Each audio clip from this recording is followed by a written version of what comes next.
Hey guys, so before I show you how to make your own cream blush, I did want to mention that I created my very first playlist on YouTube. I had never done that before, and somebody I was talking to somebody in the comment section about food or cooking or something like that, and I said, yeah, I should make a playlist. So I did that. So anything related to cooking or food, if you want to see any of those videos, just go to my channel page and where it says playlists. There's only one right now, so that's the one, but I think it's called cooking and food related videos or something like that. So if you want to see anything like that, it's there. And keep in mind though that I used to be on keto, and so I would not say that some of those recipes are healthy because keto, I don't know, it's kind of controversial. It's a lot of fat, and I don't have a gallbladder. I had my gallbladder removed many years ago, so there was no way for my body to process all the fat that is in that diet. But anyways, the videos are there if you want to see them. Maybe you are on keto or whatever, but it's a variety of things that I made cooking videos. So check it out if you're interested. Today I'm going to show you how to make your own cream blush. So the first thing you're going to need is a pigment, and we are going to use Manganese Violet. Boy, cream blushes have really taken off this year, haven't they? I feel like that's been so successful for a lot of companies, either cream or liquid blushes. So I'm going to use my palette thing that I have, but you can use any hard flat surface that you have to mix. This is just fun. I got this a few years back at Primark, and I know there aren't many Primarks in the United States, but I'm lucky enough to have three in, there's three of them in New England. And I mean, none of them are right around the corner for me, but they're definitely within driving distance. I think it takes maybe about an hour, 45 minutes to an hour to get to the closest one to me. But I'm gonna use, that's where I got that thing. And this thing, I think I got this from Sephora when I bought an empty Z palette, I think, maybe. I don't know. I've had a lot of my stuff for many years. So this is my Manganese Violet pigment. And the reason why I'm using this is I like matte blushes. So I'm just going to put a little bit of pigment in one of these holes. This is so simple, you guys. Anybody can do this as long as you have the pigment that you want. And if you like shimmer, then get a shimmery pigment. Face cream. This is my face cream that I have been using pretty much my whole life. Ever since I would say I was a teenager, I've been using Cetaphil moisturizing lotion, not sponsored. Um, yeah, this I've been pretty much using my whole life. So we're just going to do a little bit of that, okay? And I'm going to mix it.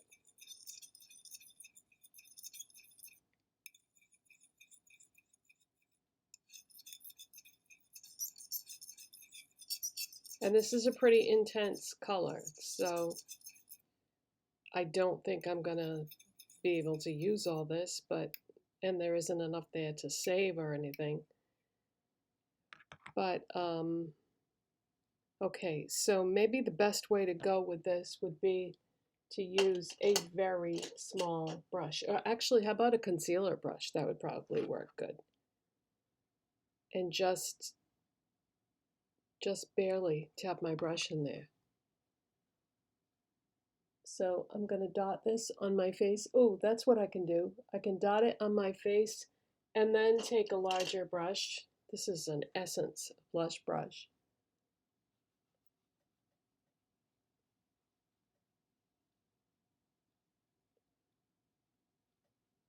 And blend it in. All right, so that worked. But yeah, there's a lot of wasted product there, so maybe try to use um, less pigment and less lotion because, like I said, there isn't any way to save all that's left over. Oh boy, that might be too much. Well, we'll see. If it is, I can show you a trick as to how we can even things out.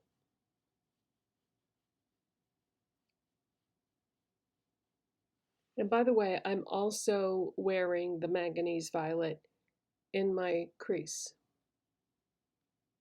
Okay, so yeah, so we want to I'm just going to take what's left on the brush and dot and try to even this out so that we have the same amount on both sides.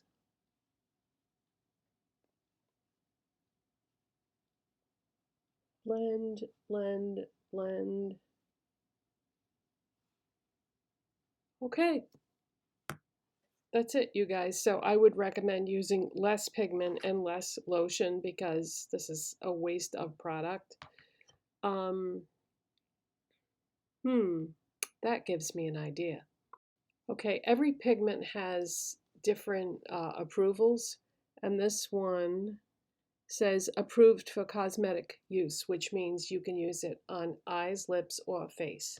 So why don't I take off the lipstick I have on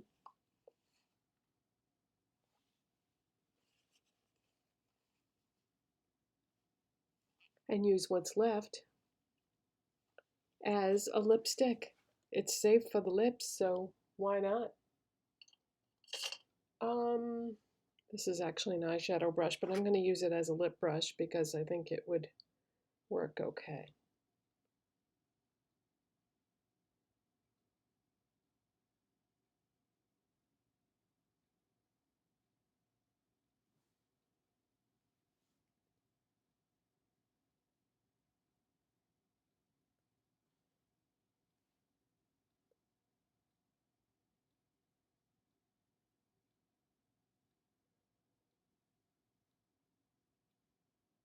If I was just making the lipstick, I don't think I would be using face cream.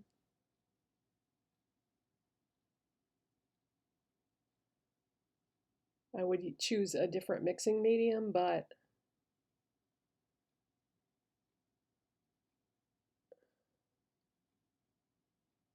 I don't want to waste this. So maybe use something else if you're making lipstick.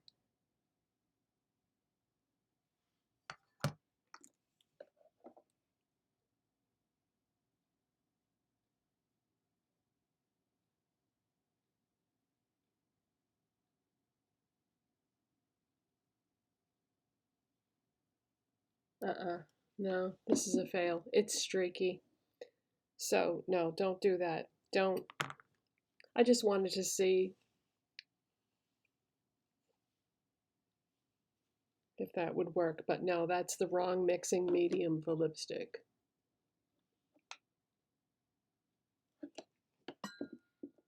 Okay, so I reapplied the lipstick and lip gloss that I had on before. Um, yeah, I would have to do some research to find out what to use as a mixing medium to make lipstick, but I figured it was worth a shot. But no, it was too streaky and probably wouldn't be a good idea to put face cream on your lips anyway. But anyways, worked out great for the blush. So yeah, your face cream, whatever you use for a face cream, and a little bit of pigment, and you're good to go. Just make sure that when you get pigments that you do read the label because some of them do say not approved for use on lips. Some of them say not approved for cosmetic use. The ones that say not approved for cosmetic use that were in my sample pack, I used one of those to make a nail polish, so that should be fine. All right, thanks for watching, you guys. Hope you enjoyed that. Hope you make some blushes on your own, and I'll see you next time. Bye.